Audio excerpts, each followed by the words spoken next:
Suzuki Alto. ඉතින් අද අපි ගෙනල්ලා තියෙන්නේ අපිට පාරකට හැමෝම දකින්න හම්බ වෙනා වගේම හැමදාම දකින්න හම්බ වෙනා වගේම අපි හැමෝගෙම කාර් එකක සිහිනය. එහෙම නැත්නම් කාර් එකක් ගන්නවා කියන සිහිනය පළවෙනියටම අපිට ගන්න පුළුවන් කියලා හිතන්න පුළුවන් වෙන විදිහේ සහ අපි හැමෝගෙම පළවෙනි ඔප්ෂන් එකක් විදියට අපිට ලංකාවේ දකින්න පුළුවන් වගේම ලෝකේ පුරාම දකින්න පුළුවන් වෙන විදිහේ ස්පෙෂල් කාර් එකක් තමයි අපේ වගේ ඇත්තටම ඉස්සර නම් කට්ටිය ගොඩක් කට්ටිය දුප්පතාගේ හිතවතා කියලා කිව්වා. හැබැයි අද කාලේ නම් අද දින මාකට් එකට ආව නම් ඇත්තටම මේ දුප්පතාගේ හිතවතා කියලා මෙන්න මේ කායකට කියන්න හම්බෙන්නේ නැහැ. මොකද මේ වාහනේ පවා අපිට ඒ දවස්වල ගන්න තිබ්බ ප්‍රයිස් එක වගේ දෙගුණයකටත් වැඩිය දැන් මාකට් එකේ අපිට බලා ගන්න හැකියාවක් හම්බ වෙලා තියෙන හින්දා ඉතින් මේ අපි Rear 7 channel එකෙන් ඕගොල්ලෝ දන්නවා අපි එදා ඉඳන්ම ඕගොල්ලොන්ට කිසිම බරක් වෙන්නේ නැතුව ඕගොල්ලොන්ගෙන් කිසිම මුදලක් අය කරන්නේ නැතුව ඕගොල්ලොන්ගේ වාහන සිහිනේ සැබෑ කරගෙන ඕගොල්ලොන්ගේ වාහනයක් විකුණන්න එහෙම නැත්නම් ඕගොල්ලොන්ට අලුත් වාහනයක් ගන්න ඒ හැම දෙයකම අපේ rear7.com අපේ වෙබ්සයිට් එකෙන් අපි ඕගොල්ලොන්ට හැමදාම සපෝට් එකක් ෆ්‍රී සපෝට් එකක් ඕගොල්ලොන්ගේ ඩ්‍රීම්ස් ෆුල්ෆිල් කරගන්න අපි උදව් කරා. ඉතින් ඒකම ඊළඟ ස්ටෙප් එකක් විදිහට තමයි Rear7 මේ අපේ YouTube channel එකෙන් ඕගොල්ලොන්ට මේ වගේම ටිකක් අපි මේ දවස්වල ඕගොල්ලෝ දැක්ක ටික හොඳ වාහන නැත්නම් අපේ ඩ්‍රීම් කාර්ස් මේ හැම දෙයක්ම මෙන්න මේ එකම නමක් යටතේ බලා ගන්න chance එකක් බලා ගන්න අවස්ථාවක් ඕගොල්ලෝ වෙතට අපි ඕගොල්ලෝගේ කිසිම දෙයක් අය කරන්නේ නැතුව අරගෙන ඇවිල්ලා තියෙන්නේ. ඉතින් මේ අපේ වාහන ජෝනි එක ලංකාවේ වේවා වෙන රටක වේවා අපි පටන් ගන්නකොට මුලින්ම අපේ ඩ්‍රීම් කාර් එක ගන්න බෑ. ඉතින් ඩ්‍රීම් කාර් එකක් ගන්නකම් අපිට අනිවාර්යෙන් ස්ටෙප් බයි ස්ටෙප් උඩට යන්න ඕනේ. ඉතින් ඒකේ මේ ෆස්ට් ස්ටෙප් එක විදිහට ලංකාවේ වගේම ලංකාවේ අසල්වැසි ඉන්දියාව ලෝකෙම හොල්ලපු නමක් විදිහට හැමෝම අඳුරන විදිහේ නමක් විදිහට තමයි මෙන්න මේ Suzuki Alto කියන එක අපිට ගන්න පුළුවන් වෙන්නේ. ඉතින් මේ කායක ගැන කතා කරන දේවල් කිහිපයක්ම තියෙනවා. ඉතින් අයිහිඳ අපි ටක් ගාලා වීඩියෝ එකට පයිමු. මේ ඕගොල්ලන්ගේ වාහන සීනිය සැබෑ කරන ලංකාවේ එකම 7 Rear7 සමගින් මම විපුල් දේමින්ද.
වාහනේ පොඩි ඉන්ට්‍රොඩක්ෂන් එක නැත්නම් වාහන හිස්ටරි කියන පොඩි ඉන්ට්‍රොඩක්ෂන් එකක් දුන්නොත් එහෙම අපිට මෙන්න මේ Suzuki කියන බ්‍රෑන්ඩ් එක මුලින්ම අපිට බලා ගන්න හම්බ වෙන්නේ ජපානයේ. ඉතින් මේ Suzuki Alto කියන වාහනය අපිට කේක් කාර් එකක් විදියට තමයි බලා ගන්න හම්බ වෙන්නේ. ඉතින් ඕගොල්ලොන්ට මේ අද කාලේ නම් දැන් මේක මේ අපි Suzuki නැත්නම් Maruti Suzuki Alto 800 කියලානේ මේකේ මොඩල් නේම් එක කියන්නේ.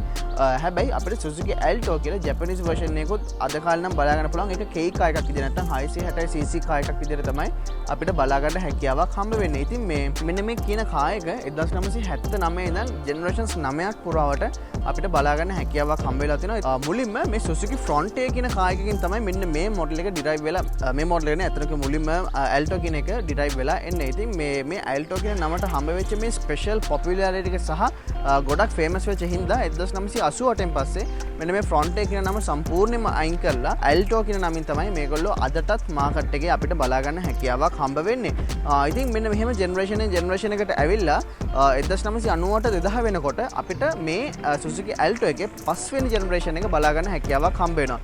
ඉතින් මෙන්න මේ පස්වෙනි ජෙනරේෂන් එකේදී ජපානයේ Suzuki Alto එකට ගැලපෙන විදිහේම ඉන්දියන් සබ්සිඩියරි එකක් වෙන Suzuki ලගින් සබ්සිඩියරි එකක් වෙන Maruti කට්ටියත් එක්ක Suzuki Maruti Alto කියන කාර් එක මුලින්ම අපේ කාර් මාකට් එකෙන් ඉන්දියාවේ කාර් මාකට් එකට හම්බ වෙන්න පුළුවන්. මෙන්න මේ Alto කියන නමේ ප්‍රධානම දේ විදිහට අපිට තියෙන්නේ අඩු ප්‍රයිස් එක සහ එක්ස්ට්‍රීම්ලි හොඳ ෆියුල් ඉකොනොමි එක.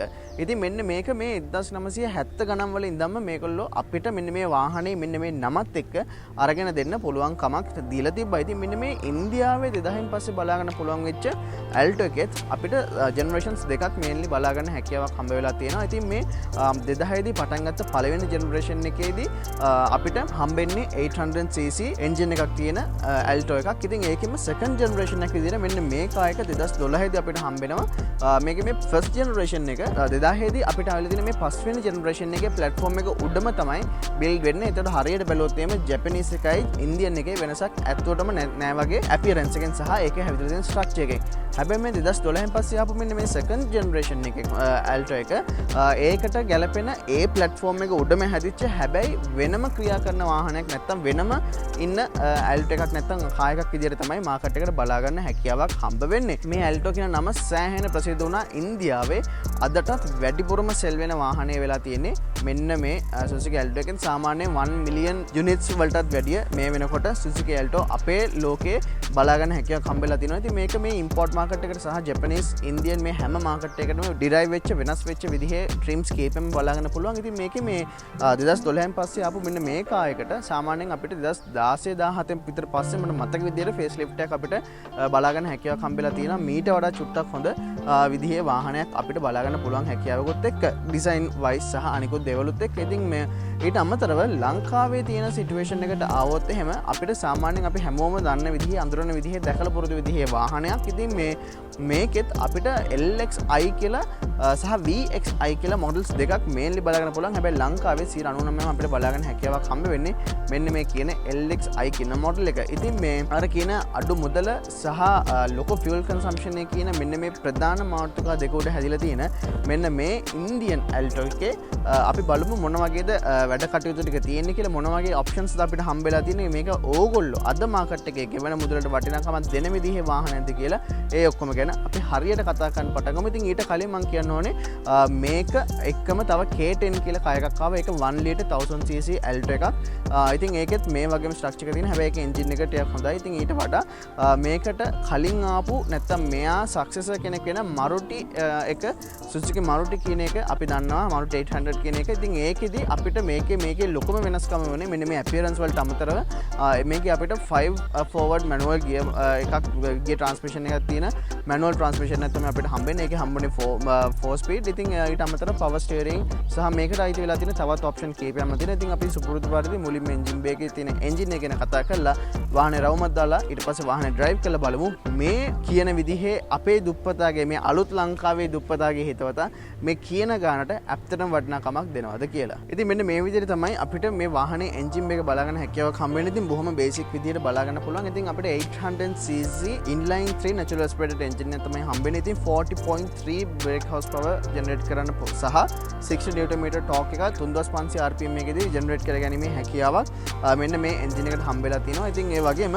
එන්ජින් එකෙන් නිපද වෙන බලය ඉස්සරහ රෝද වලට දාලා front wheel drive නැත්නම් ඉස්සරහ රෝද වලටින් වාහනේ එන්ජින් එකේ බලය අරගෙන ඉදිරියට අරගෙන යන විදිහේ වාහනයක් විදිහට තමයි මේක අපිට ගන්න පුළුවන්. ඒ වගේම මං ඉස්සෙල්ලා කිව්වා වගේ 5 speed manual transmission එක තමයි අපිට බලා ගන්න හැකියාවක් හම්බ වෙන්නේ. ඉතින් K10 එකේදී මේට අමතරව 1 ලීටර් එන්ජින් එකක් අපිට බලා ගන්න හැකියාවක් හම්බෙලා තියෙනවා. ඉතින් fuel consumption එක විදිහට ආවහම ඉන්දියාවේ නම් කියලා තියෙනවා 24.7 kilometers per liter කරනවා කියලා. හැබැයි මේ වාහනේ අයිතිකරු කියන විදිහට ලංකාවේ අද කාලේ තියෙන petrol quality එක සහ අද කාලේ fuel consumption එකට ආවම උඩරිම city limits වල 15ක් 16ක් වගේම city එකෙන් එළියේ සාමාන්‍යයෙන් 18ක් 19ක වගේ උපරිම fuel consumption එක තමයි මෙන්න මේ වාහනයෙන් අපිට බලා ගන්න හැකියාවක් හම්බ වෙන්නේ. ඒ වගේම අපිට ලීටර් 35ක fuel tank එකක් බලා ගන්න පුළුවන්. ඉස්සර නම් සාමාන්‍යයෙන් රුපියල් 5500ක් 6500ක් වගේ මුදලකින් වාහනේ සම්පූර්ණ සර්විස් එක කරගන්න පුළුවන් වුණාට දැන් නම් රුපියල් 10000කටත් අධික මුදලක් ගත වෙනවා කියලා තමයි මේ වාහනේ අයිතිකරු විසින් අපිට කියලා තියෙන්නේ. ඉතින් මේ සර්විස් කරන ගණන් නම් අපිට ඇත්තට මම දැන් මේ කියන ගණනොත් තව සමහරට මාසිකෙ විතර වෙනස් වෙන තියෙන හැකියාව බොහොම වැඩි. ඉතින් මොකද අපේ අද කාලේ මේ ලංකාවේ තියෙන ඉන්ෆ්ලේෂන් එකේ හැමදේම සෑහෙන්න එන්න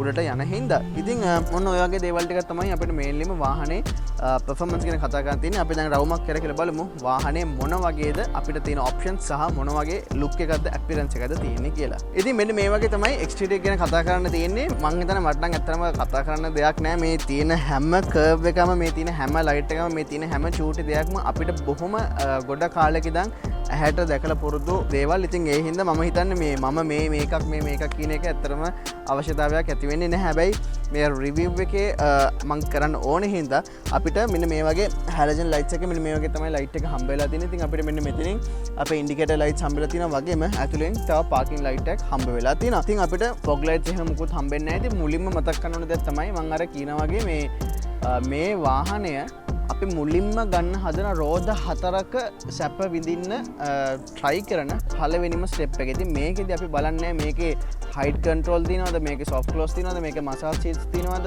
ඒවා අපි ඇත්තටම මේ කල්පනා කරන්නේ නැහැ, හිතන්නේ නැහැ. අපිට ඕනේ basically අපි ගොඩක් වෙලාවට එක්ක රෝද 2කින් 4ට නැත්නම් රෝද 3කින් 4ට ඇඩ්වාන්ස් වෙන විදිහට අපිට කරගන්න ඕන හැමදේම කරගන්න පුළුවන්. හැබැයි නමුත් අපේ පර්ස් එකට වාසියක් වෙන විදිහේ දෙයක් දෙනවද කියන ඉතින් ඒක උඩ තමයි මම අර කිව්ව low price සහ high fuel economy කියන එක මෙන්න මේ factors දෙක උඩ ඉඳගෙන තමයි මේ වාහනේ ඇත්තටම build වෙලා තියෙන්නේ. ඉතින් ඒක ගැන කියන ගමන් තමයි මොකද මේකේ අපිට ඇත්තටම ලොකු දේවල් එහෙම කතා කරන්න හම්බෙන්නේ නැහැ. හැබැයි මේ වාහනේ අදටත් අපේ ශ්‍රී ලාංකිකයෝ වේවා මේ වාහනේ පාවිච්චි කරන ඕනෙක් කෙනෙක්ගේ ගොඩක් පර්ස් එකට සල්ලි ඉතුරු කරලා ලංකාවේ නම් ස්පෙෂලි මේ දවස්වල ගොඩක් පර්ස් එකට සල්ලි ඉතුරු කරලා තමන්ගේ point A to point B බොහොම ලේසියෙන් පහසුවෙන් යන්න පුළුවන් හැකියාව අරන් දීලා තියෙන විදිහේ වාහනයක් විදිහට මෙන්න මේ Alto එක අපිට අඳුනලා දෙන්න පුළුවන්. ඉතින් ඒක ගැන කියන ගමන් අපිට මෙන්න මේ වගේ chrome tips මෙතනින් බලා ගන්න පුළුවන්. center mounted Suzuki logo එක බලා ගන්න පුළුවන්. අපිට මේන් මේ air intake එක විදිහට මේ හරියෙන් බලා ගන්න පුළුවන්. ඒ වගේ මෙන්න මේ quality එකෙන් අපිට air එකක් ඇතුළට යන්නේ නැහැ. හැබැයි අනිත් ඒවායින් ආයෙත්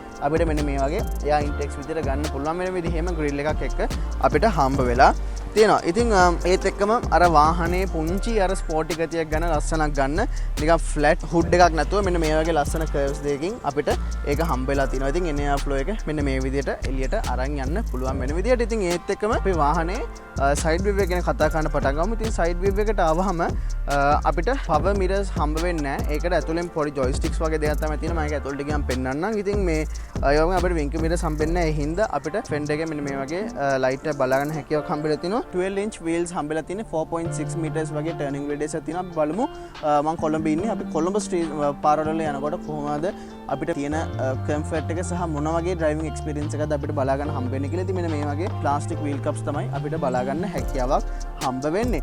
ඉතින් ඒත් එක මම පිටිපස්සට ආවහම සාමාන්‍යයෙන් අද කාලේ ඉන්න සමහර SUV වලටත් වඩා ලොකු ground clearance එකක් අපිට බලා ගන්න හැකියාවක් හම්බ වෙනවා. ඉතින් ඒකට එක හේතුවක් කෙරෝල්ටම කියලා තියෙන wheel base එක තිබුණාට වාහනේ size එක ගොඩක් ලොකු නෑ. ඒ හින්දා අපිට සාමාන්‍යයෙන් මිලිමීටර් 200කටත් වැඩිය හොඳ ground clearance එකක් අපිට බලා ගන්න හැකියාවක් හම්බෙලා තියෙනවා. ඉතින් මේකේ මේ LXi කියන මොඩල් එකට ආවහම අපිට මේ bumpers, mirrors, door handles ඒ හැමදේම body color එකෙන්ම ලබා ගැනීමේ හැකියාවක් හම්බෙලා තියෙනවා. ඉතින් මේ ඒත් එක්කම අපිට මෙන්න මේ වගේ දොරවල් බොහොම ඈතට almost 90 degrees වගේ වෙන්න තියෙනවා. ඉතින් ඕනම ප්‍රමාණයේ පුද්ගලයෙකුට බොහොම ලේසියෙන් ඇතුළට එන්න වෙන නැත්නම් ඇතුළට වීමේ හැකියාවක් මේ වාහනේදී අපිට හම්බ වෙලා තියෙනවා. ඉතින් අපිට ඇන්ටනා එකක් මෙන්න මේ විදිහට මෙන්න මෙතනින් හම්බ වෙලා තියෙනවා. පිටිපස්සේ දොරවල ඉස්සරහ දොරවල් වගේම මෙන්න මේ වගේ ඒරියා එකට ඇරලා අපිට ගන්න හැකියාවක් හම්බ වෙලා තියෙනවා. ඉතින් ඔන්න ඔය වගේ දේවල් ටික තමයි වාහනේ සයිඩ් විව් එක ගැන කතා කරන්න තියෙනවා. මම ඉතින් එහෙමම රියර් විව් එකට එන්නම්. රියර් විව් එකට එනකොට අපිට ඉතින් අර ඕන වෙලාවක පාරේ දැකලා බොරුදුද ඒ විදිහේ වාහනයක්. ඉතින් ඒ හින්දා මේක ගැන අමුතුවෙන් මට කතා කරන්න සහ මේකේ අරක නැහැ මේක නැහැ කියලා කියන එකත් මේ වාහනේට කරන්න අසාධාරණ. මොකද මේ වාහනේ බිල්ඩ් වෙලා තියෙන්නේ මං අර කිව්ව අඩු මිල සහ වැඩි ෆියුල් කන්සම්ප්ෂන් කියන අන්න ඒ බේස් එක උඩ. ඉතින් ඒ හින්දා ඒකට ගැලපෙන ඉස්සරහා වගේම පිටිපස්සෙත් අපිට normal rear lamp එකක් තමයි බලා ගන්න හැකියාවක් හම්බ වෙන්නේ. අපිට Alto 800 සහ LXi කියන badges දෙක බලා ගන්න පුළුවන්. ආයෙත් center mounted Suzuki logo එක බලා ගන්න පුළුවන්. ඒ වගේම මෙන්න මෙතනින් අපේ exhaust pipe එක වගේම සෑහෙන හොඳ angle එකක් පිටිපස්සෙනුත් මෙන්න මේ වගේ area එකක් අපිට හම්බ වෙලා තියෙනවා. ඉතින් මේ වාහනේ reverse camera එහෙම හම්බ වෙන්නේ නැහැ. ඉතින් මේ වාහනේට ගොඩක් දේවල් purchase කරාම අපි තමයි include කරගන්න ඕනේ. ඉතින් ඒ වගේ වාහනේ අයිතිකරු විසින් දාගත්ත reverse camera එක මෙන්න මේ විදිහට අපිට බලා ගන්න හැකියාවක් හම්බ වෙලා තියෙනවා. අපි ඒත් එක්කම වාහනේ storage area එක මොන වගේද කියලා දැන් කතා කරමු. හරි. ඉතින් මෙන්න මේ වගේ තමයි අපිට මේ සාමාන්‍යයෙන් අර convenient එදිනෙදා වැඩ කටයුතු ටික සහ එදිනෙදා point A to point B යන්න පුළුවන් වෙන විදිහේ සහ ඒ වගේ ගමනක් යනකොට අවශ්‍ය කරන වෙන විදිහේ බඩු ටිකක් අරගෙන සහ සාමාන්‍ය පික්නික් එකක යනකොටත් අපිට සාමාන්‍යයෙන් normal suitcase එකකම දාගන්න පුළුවන් ප්‍රමාණය storage area එකක අපිට හම්බ වෙනවා. ඉතින් මෙතන මේම ඉස්සුව ගමන් අපිට spare wheel එක සහ ඒක දාලාගෙන tool kit එක මෙන්න මෙතන පල්ලෙහෙන් බලා ගැනීමේ හැකියාවක් හම්බ වෙලා තියෙනවා. ඊට අමතරව නම් ඉතින් අපිට බොහොම අර basic අපිට බලා ගන්න ඕන වෙන විදිහේ දේවල් ටිකක් තමයි අපිට මේ වාහනයෙන් බලා ගන්න හැකියාවක් හම්බ වෙලා තියෙනවා. ඉතින් අපි ඒත් එක්කම වාහනේ interior බලමු. මේ වාහනේ interior එක මොන වගේද කියලා. හරි. ඉතින් මම දැන් ඉන්නේ Suzuki Alto 800 එකේ interior එකේ. ඉතින් අපිට බොහොම basic හැබැයි අපිට අවශ්‍ය වෙන දේවල් ටික බොහොම ලේසියෙන් හම්බෙලා තියෙන විදිහ interior එක අපිට බලා ගන්න පුළුවන්. ඉතින් මේ ගොඩක් තැන්වල අපිට මේ අර plastic materials තමයි බලා ගන්න හැකියාවක් හම්බ වෙන්නේ. ඉතින් මේ අනිවාර්යෙන් මේ වගේ වාහන වල එහෙම දෙයක් තමයි expect කරන්න ඕනේ. ඉතින් ඊට වඩා දෙයක් තියෙනවා නම් ඒක එනවා එක්කෝ අඩු මුදලට හම්බෙන්නේ නැත්නම් මොන හරි ඉෂුව එකක් එක අනිවාර්යෙන් තියෙන ඉෂුව එකක් කියන්නේ අපිට එෆෝඩ් කරන්න බැරි ඉෂුව එකක් අනිවාර්යෙන් එතන එනවා. ඉතින් ඊට අමතරව සුපුරුදු පරිදි අපි කතා කරන්න පටන් ගත්තොත් මම වාහනේ ස්ටාර්ට් කරගෙන ඉන්න. ඉතින් මම සුපුරුදු පරිදි දකුණු පැත්තෙන් වම් පැත්තට කතා කරන්න පටන් ගන්නවා. ඉතින් මුලින්ම අපිට මෙන්න මේ වගේ බොහොම ලස්සන මෙටීරියල් එකක් හම්බෙලා තිනවා ඩෝ එකේ. ඉතින් අපි ඒක ඩෝස් දෙකෙන් බලා ගන්න හැකියාවක් හම්බෙලා තිනවා. ඉතින් මේ අර මං කිව්ව පවර් මිරර්ස් අපිට හම්බ වෙන්නේ නැහැ. ඒකට පොඩි ෂොක්ස් දෙකක් තමයි හම්බෙන්නේ. බොහොම ලේසියෙන් අපිට මෙන්න මෙහෙම ඒක කන්ට්‍රෝල් කරගන්න හැකියාවක් හම්බෙලා තිනවා. හැබැයි ඉතින් ඒක ඇත්තටම ලේසි. අර මේ මෝට් එකෙන් මේ කී එක හැමෙට යනකොට ටක් ගාලා මේකෙන් හදාගත්තා ගියා. ඉතින් ඊට අමතරව අපිට AC ලූවර්ස් 4ක් හම්බෙලා තිනවා.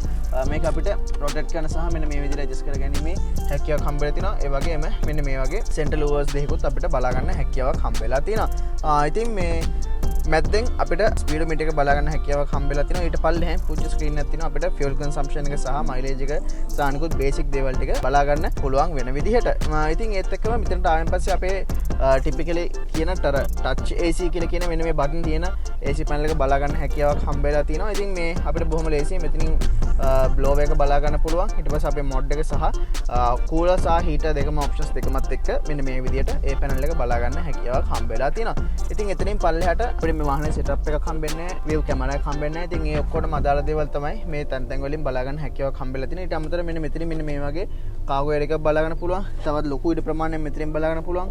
සාමාන්‍ය එක කප් හෝල්ඩර් එකක් වගේ හැදිච්ච තැනක් මෙන්න මෙතනින් බලා ගන්න පුළුවන්. ඒත් එක්කම අපිට ඕන මෙන්න මෙතනිනුත් මෙන්න මේ වගේ එයර් එකක් බලා ගන්න හැකියාවක් තියෙනවා. ලගේජ් ස්පේස් එකක් විදියට තව මෙතනත් බලා ගන්න පුළුවන්. මේකිනුත් ලට්ටපට්ට ගොඩාරියක් එක්ක කැබි හෝල්ඩර් එක අපිට බලා ගන්න හැකියාවක් තියෙනවා. ඒත් එක්කම හැබැයි අපේ ඩෝබින්ස් වලට ආවම අපිට පැසෙන්ජර් සයිඩ් එකට කිසිම ඩෝබින් එකක් හම්බ වෙන්නේ නැහැ. ඩ්‍රයිවර් සයිඩ් එකට සාමාන්‍යයෙන් ටිෂු පැක්ස් දෙක තුනක් දාගන්න පුළුවන් වෙන විදිහේ බොහොම පොඩි ඩෝබින් එකක් තමයි බලා ගන්න හැකියාවක් හම්බ වෙලා තියෙනවා. ඊට අමතරව ස්පීකර්ස් දෙකක් ඉස්සරහ බලා ගන්න පුළුවන්. ඉතින් මෙන්න මේ ආම්රෙස්ට් එකත් මේ වාහනේ අයිතිකරු විසින් දාපු එකක් විදිහට තමයි අපිට බලා ගන්න හැකියාවක් හම්බ වෙන්නේ. ඉතින් එතනින් පල්ලෙහාට ආවම අපිට මෙන්න මේ මැනුවල් ට්‍රාන්ස්මිෂන් එක බලන්න මම කිව්වා ඉතින් මේ Maruti Suzuki එකේදී අපිට 4 ස්පීඩ් හම්බෙන්නේ මේකේ 5 ස්පීඩ් හම්බ වෙනවා සහ අපිට රිවර්ස් එක පල්ලෙහාට දාගන්න පුළුවන්. ඒ වගේම ඉස්සරහා වීදුරු වලට විතරක් අපිට පවර් වින්ඩෝ බලා ගන්න හැකියාවක් හම්බ වෙලා තියෙනවා. ඉතින් හෑන්ඩ් බ්‍රේක් එක තියෙනවා. ඊට පස්සේ අපිට සීට් බෙල්ට් සහ අනිකුත් අවශ්‍ය දේවල් ටික හම්බෙලා තියෙනවා. ඉතින් වාහනේ සෙකන්ඩ් රෝ එකට අපි ගිහිල්ලා බලමු මේ සෙකන්ඩ් රෝ එක මොන වගේද කියලා. ඉතින් වාහනේ සේෆ්ටි පැත්තට ආවම අපිට එයාර් බෑග් එකකට ඇත්තට කිව්වොත් බලා ගන්න හැකියාවක් හම්බ වෙන්නේ නැහැ. හැබැයි 2015 16 පස්සේ ඒක නැත්තම් මේ කියන අලුත්ම මොඩල් එකේ නම් ඉන්දියන් සේෆ්ටි රෙගියුලේෂන්ස් වලට ගැලපෙන වෙන විදිහට ඇවිල්ලා තියෙනවා. හැබැයි ඒකෙදිත් අපිට කියලා තියෙන්නේ ඇඩල්ට්ස්ලට 0 ස්ටාර්ස් සහ චයිල්ඩ්ලට 2 ස්ටාර්ස් විදිහට තමයි ඒගොල්ලෝගේ සේෆ්ටි රැන්කින්ග්ස් වල අපිට බලා ගන්න හැකියාවක් හම්බ වෙලා තියෙන්නේ. ඉතින් ඒත් එක්කම අපිට මෙන්න මෙතනින් අපේ ලයිට්ස් ලෙවල් කරගන්න පුළුවන්. ලීව් එක බලා ගන්න නැත්නම් කන්ට්‍රෝල් කරගන්න පුළුවන්. ඒ පැනල් එක බලා ගන්න හැකියාවක් හම්බ වෙලා තියෙනවා. ඉතින් තවත් කියන්න ඕන දෙයක් තමයි මම දැන් ඉන්නේ සාමාන්‍ය මේක මැනුවල් හින්දා සාපේක්ෂව ඔටෝ වාහනයකට වඩා ටිකක් ඉස්සරහට ගන්න ඕනේ. ක්ලච් එක හොඳට පා ගන්න ඕනේ හින්දා ඉතින් ඒකලත් මම සාමාන්‍යයෙන් මගේ ඩ්‍රයිවිං පොසිෂන් එක ගත්තොත් මෙන්න මේ වගේ ඩ්‍රයිවිං පොසිෂන් නැත්නම් මට හම්බ වෙන්නේ. ඉතින් ඒක අපිට මෙන්න මේ විදිහට මේක එහාට මෙහාට කරගන්න පුළුවන්. ඒ වගේම සීට් එක මෙන්න මෙතන තියෙන ලීව් එකකින් මෙන්න මේ විදිහට උස් පහත් කරගැනීමේ හැකියාවක් අපිට හම්බ වෙලා තියෙනවා. ඉතින් මේ එතකොට අපිට මට සාමාන්‍යයෙන් හොඳ ලෙග් රූම් එකක් හෙඩ් රූම් එකක් අපිට හම්බ වෙලා තියෙනවා. ඉතින් අපි එහෙමම පිටිපස්සට පැනලා බලමු. පිටිපස්සේ ලෙග් රූම් හෙඩ් රූම් සහ අනිකුත් දේවල් මොන වගේද කියලා. හරි මම දැන් ඉන්නේ පිටිපස්සේ. ඉතින් පිටිපස්සේ ඉස්සරහට සාපේක්ෂව ලොකු සපක් තියෙන සීට්ස් නම් අපිට හම්බ වෙන්නේ නැහැ. ඉතින් හැබැයි මේක තමයි ඔයාට පටන් ගන්න තැන. ඉතින් මේක ඉඳන් වැඩ කළා තමයි දවසක ඔයා වුණත් BMW 7 Series නැත්නම් Range Rover එකක් නැත්නම් ඔයා ආස විදිහේ ඩ්‍රීම් කාර් එකක් පදින්න යන්නේ. ඉතින් මේ අපි හැමෝම අනිවාර්යෙන් පළවෙනි වාහනේ විදිහට මේක ගන්නවමයි කියලා එකක් නැහැ. හැබැයි ගොඩක් කට්ටිය මහන්සියෙන් තමන්ගේ උත්සාහයෙන් හම්බ කරලා උඩට යන කට්ටිය ටිකක් හෙමින් ගමනක් යන්න හදන කට්ටිය හෙමින් සහ කන්ෆිඩන්ට් ගමනක් යන්න හදන කට්ටියට හොඳ ඔප්ෂන් එකක් විදිහට තමයි මෙන්න මේ කාර් එක ඇවිල්ලා තියෙන්නේ. මොකද අපිට වාහනේ අරගන්න සල්ලි තිබ්බට මදි වාහනේ මේන්ටේන් කරන්නත් සල්ලි තියෙනවා. ඉතින් වාහනේට තියෙන ආදරෙත් එක්ක ඒ වාහනේ ලස්සන විදිහට තියාගන්න හැකියාවක් තියෙනවා. ඉතින් මේ ඔක්කොටම ගැලපෙන නිසා මේ ඔක්කොටම පහසු වෙන විදිහට ලේසියෙන්ම හැදිච්ච වාහනයක් විදිහට මෙන්න මේ Alto 800 එක අපිට හඳුනන්න පුළුවන්. ඉතින් මේ පිටිපස්සේ සිට දැන් මේක මම සාමාන්‍යයෙන් උඩරින් පස්සට අරන් තියෙන්නේ. හැබැයි මට තාමත් හොඳ ලෙග් රූම් එකක් හම්බ වෙනවා. මේකේ තියෙන මේ හැච්බැක් ඩිසයින් එකකින් හින්දා මට හොඳ හෙඩ් රූම් එකකුත් හම්බ වෙලා තියෙනවා. ඉතින් මේ පිටිපස්සේ කට්ටියටත් අපිට ඩෝබින්ස් කියලා කිසිම දෙයක් හම්බෙන්නේ නැහැ. මෙන්න මේ වගේ වයින්ඩර්ස් තමයි අපිට හම්බෙන්නේ. ඉතින් මේකේ සෙන්ටර් ලොක්වත් අපිට හම්බ වෙන්නේ නැහැ. ඉතින් ඒකත් අපි තර්ඩ් පාටි දාන්න ඕනේ. ඉතින් ඒකට මෙන්න මේ වගේ අපිට මේ ලොක් කරගන්න මෙන්න මේ වගේ පොඩි කෑල්ලක් තමයි නොබ් එකක් තමයි අපිට හම්බ වෙන්නේ. ඉතින් ඊට අමතරව මෙන්න මේ වගේ ග්‍රැබ් හැන්ඩල් එකක් තියෙනවා. ඕන නම් ඒකට තව චූටි දේවල් ටික දාගන්න හැකියාවක් හම්බ වෙලා තියෙනවා. ඉතින් මේ වාහනේ සීට් එකටම එම්බෙඩ් වෙලා තියෙන මෙන්න මේ වගේ හෙඩ් රෙස්ට් වගේ දේවල් දෙකකුත් අපිට බලා ගන්න හැකියාවක් හම්බ වෙලා තියෙනවා. ඉතින් වාහනේ ෆ්‍රන්ට් වීල් ඒ හින්දා ඉතින් සාමාන්‍යයෙන් මෙතන මැද්දිනොත් එක්කෙනෙක්ට යන්න ලොකු අපහසුතාවයක් අපිට බලා ගන්න හම්බ වෙන්නේ නැහැ. ලේසිම වැඩේ තමයි ටග් ගාලා බූට් එකට ඇක්සස් තියෙන හින්දා ටග් ගාලා මේ පැත්තෙන් මොනවා හරි දෙයක් ලබා ගැනීමේ හැකියාවක් හම්බ වෙලා තියෙනවා. ඉතින් ඔන්න ඔය වගේ දේවල් ටික තමයි අපිට වාහන ඉන්ටීරියර් ගැන කතා කරන්න තියෙන. අපි එහෙමම වාහනේ පාට අරන් ගිහලා බලමු වාහනේ ඩ්‍රයිවිං එක්ස්පීරියන්ස් එක මොනවා වගේද කියලා. හරි. ඉතින් අපි දැන් ඩ්‍රයිව් කරලා බලමු. ඉතින් අපිට මේ 5 ස්පීඩ් මැනුවල් ට්‍රාන්ස්මිෂන් එකක් හම්බෙන්නේ. ඉතින් සාමාන්‍ය මැනුවල් කියනකොට ඉතින් අපි ගොඩාක් කට්ටියට මේ හරි කරදරයි කියලානේ හිතන්නේ. ඉතින් කරදර විඳලා තමයි කොහොමත් ඉතින් සැපතැනකට යන්න ඕනේ. අපිට ඉතින් ගියර්ස් මාරු කරන එක එහෙම බොහොම ස්මූත්ලි කරගන්න පුළුවන්. ඉතින් ඔයා කොහොමත් ඉතින් සාමාන්‍ය මැනුවල් වාහනයක් පදිනකොට ඉතින් මුලින් පොඩ්ඩක් පුරුදු වෙන්න ඕනේ. ක්ලච් බැලන්ස් එකයි ඒ ටික ඉතින් ඒ ටික පුරුදු වුණාන් පස්සේ ඔයාට බොහොම ලේසියෙන් වාහනේ මැනුවල් කරගන්න පුළුවන්. ඉතින් වාහනේ ලොකුවට ලොකුත් නැති හින්දා ඔයාගේ මිරර්ස් ටික උනත් ඔයාට ටක් ගාලා ඇඩ්ජස්ට් කරගන්න පුළුවන් හින්දා අපිට ඉතින් බලා ගන්න මේ පුළුවන් හොඳ ඩ්‍රයිවිං ප්ලෙෂර් එකක්. ඒ කියන්නේ අපිට අර සාමාන්‍යයෙන් යන් එක්කෙනෙක් වාහනේ ගන්නවා නම් අනිවාර්යෙන් ඉතින් අපි පොඩ්ඩක් මුලින් ආසයි ටිකක් මේ හයියෙන් යන්න පොඩ්ඩක් අර ඇඟට තේරෙන්න යන්න. ඉතින් ඒ වගේ එකකට ඉතින් මේක සාමාන්‍යයෙන් අපි ඉතින් අර ඇල්ටෝ කියලා කිව්වට මේ වාහනෙන් නොත් ඉතින් මේ එහෙම යන්න බැරි කමක් නැහැ. ඉතින් සමහර කට්ටිය ඉන්නවා අපි දැන් මේ ෂූටර් කලින් දැක්කා මේ සයිලන්සර් 4ක් එහෙම දාගෙන යන ඇල්ටෝ එකක්. ඉතින් ඒව නම් තේරුමක් නැති ඒක තමන්ගේ ආසාව. නමුත් ඒව නම් තේරුමක් නැති වැඩ. හැබැයි ඉතින් අපිට සාමාන්‍යයෙන් ඔයාගේ අර point A to point B මේ ලේසියෙන් යන්න පුළුවන් වෙන විදිහට මේ අපිට බොහොම ලේසියෙන් යන්න පුළුවන් හැකියාවක් තියෙනවා. ඉතින් සේෆ්ටි පැත්ත නම් ඇත්තටම මේ රෙකමන්ඩ් කරන්න පුළුවන් මට්ටමක නැහැ. හැබැයි ඉතින් මේ ලයිෆ් එකේ රිස්ක් එකක් ගන්න කැමති එක්කෙනෙක්ට ඒක බොරුම මේ සහ ඩ්‍රයිව් කරන්න හොඳට පුළුවන් එක්කෙනෙක්ට ඉතින් ප්‍රශ්නයක් නැතුව ඒක මැනේජ් කරගැනීමේ හැකියාවක් අපිට හම්බ වෙලා තියෙනවා. ඉතින් මේ පාරේ වාහන නම් ටිකක් වැඩි මේ ඉතින් කොහොම වුණත් අපිට සාමාන්‍යයෙන් අනිත් දේවල් ගැන අපි කතා කරොත් එහෙම සාමාන්‍යයෙන් පාර තොටේ යන්න අවශ්‍ය වෙන දේවල් ටික අපිට වාහනෙන් හම්බ වෙලා තිනවා. අපිට මේ කැබින් එක පොඩි හින්දා බොහොම ලේසියෙන් අපිට වාහනේ කූල් කරගන්න හැකියාවක් මේ හම්බ වෙලා තියෙනවා. ඒත් එක්කම ඉතින් අපිට සාපේක්ෂව වාහනේ සයිස් එකට ගැලපෙන වෙන විදිහේ වින් ස්ක්‍රීන් එක අපිට බලා ගන්න හැකියාවක් හම්බ වෙලා තිනවා. ඒ වගේම මිරර්ස් ටික තියෙන හින්දා ඉතින් ඔයාලට සාමාන්‍යයෙන් මේ වගේ වාහනයකින් එක්ස්පෙක්ට් කරන දේවල් ටික ඔයාලට හම්බ වෙලා තිනවා. ඉතින් අපේ අර මේ සාමාන්‍යයෙන් අපිට මේක තමයි ඉතින් අර එන්ට්‍රි ලෙවල් එක. මේක තමයි එක්කෙනෙක්ට ගන්න පුළුවන් අර මිලෙන් අඩුම නමුත් තමන්ගේ වැඩ ටික ඉක්මනට කරගන්න පුළුවන් වෙන විදිහේ වාහනයක ඉඳලා බලා ගන්න හැකියාවක් හම්බෙන්න තියෙන. ඉතින් ඒකත් එක්ක අන්න ඒක ඔලුව තියාගෙන බලනකොට මම හිතන්නේ ඉතින් ඇත්තටම කන්ඩෙම් කරන්න බැරි කන්ඩෙම් කරන්න හොඳ නැති විදිහේ වාහනයක් විදිහට අපි අනිවාර්යයෙන්ම මේක නම් කරන්න ඕනේ. ඉතින් ඔන්න ඔය වගේ දේවල් ටිකක් තමයි අපිට මේ Suzuki Maruti Alto 800 ගැන කතා කරන්න තියෙන. ඉතින් ඕගොල්ලෝ දන්නවා Real 7 අපේ channel එකෙන් අපි හැමතිස්සෙම ඕගොල්ලොන්ට ලෑස්ති වෙලා ඉන්න මේ වගේ අපිට ඩේලි බලා ගන්න පුළුවන් වෙන වාහන වගේම අපිට ඩ්‍රීම් එකක් වෙලා තියෙන වාහනත් අපිට ඕගොල්ලෝ ඉස්සරට අරගෙන එන්න. ඉතින් මොකද ඕගොල්ලෝ අපි හැමෝම වාහන වලට ආසයි. අද කාලේ අද ලංකාවේ තියෙන වාතාවරණයේ හැටියට වාහනයක් ගන්නවා කියන එක හීනයක් වුණාට ඒ හීන වෙනුවෙන් වැඩ කරන්න අපි ආසයි. ඒ හීන වලට පණ ගන්නවන්න පුංචි සපෝට් එකක් විදිහට තමයි නිපුල් දෙමින්ද මමත් මේ Real 7 අපේ මේ YouTube channel එකත් එක්ක එකතු වෙලා තියෙන. ඉතින් මම ওই ටික කියන ගමන්ම අපිත් ආයිත් ලබන සතියේත් වීඩියෝ එකකින් හම්බ වෙනවා කියලා කියන ගමන් අපි අදට ගිහින් මේ ඕගොල්ලොන්ගේ වාහන සීනේ සැබෑ කරන ලංකාවේ එකම 7 Real 7 සමගින් මම නිපුල් දෙමින්ද